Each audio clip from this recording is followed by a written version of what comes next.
Alright, welcome back to the channel. This is Steve at Creative Chaos. Just going to go over a few things I accomplished this weekend on my Sunday side build, the Tasca's M4A1. A couple things right out of the box. No matter how many kits you've built, no matter how long you've been modeling, always be familiar with the instructions. I made a couple mistakes here. I don't think it's going to be the end of the world, but it's just going to make it a little bit harder. What happened was, when I built this assembly for the gun, I didn't realize I needed to mount the machine gun before it went into the rotor shield. So, okay, I can recover from that, but it just makes things a bit harder. So, as a reminder, no matter how long you've been modeling, be familiar with the instructions, because not all Shermans are created equal, depending on the manufacturer. So what I was able to do this weekend, did some work on the turret, because I forgot the upper hull at the house, so I just had the lower and the turret to work with. I mounted the lifting eyes, and I'll have to clean off the nubs on those. Just when you're mounting these lifting eyes, just make sure that they are perpendicular to the surface and true as far as going backward, forward and aft. Got the auxiliary gun sight, emergency gun sight for the commander, the blade sight, put some periscope covers on, and these early Shermans don't have the guards yet. What's interesting about this vehicle is, this is the first time I've got the split ring hatch, and it comes with the pads inside, which I think is a really nice feature. That's a nice added detail there.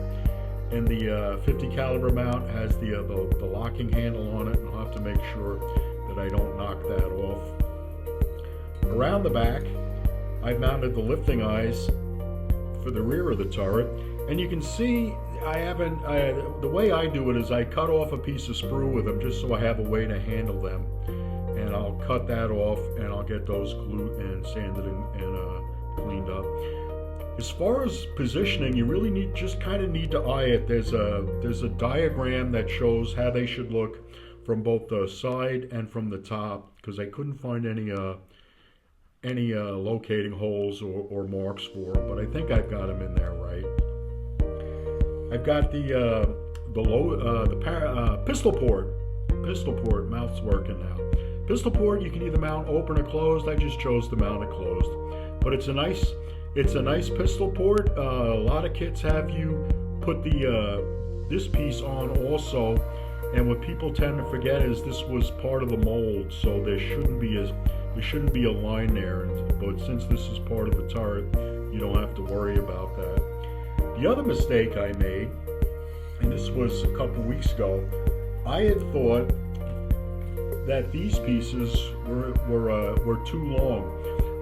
They're too long if you don't mount them correctly. So I had to swap them around, and now they mount, and they're a bit short now. But that's not going to make a difference once I get the upper installed.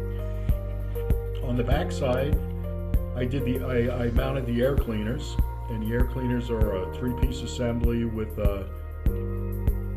holding bars on this bottom piece here. I guess that's the filter.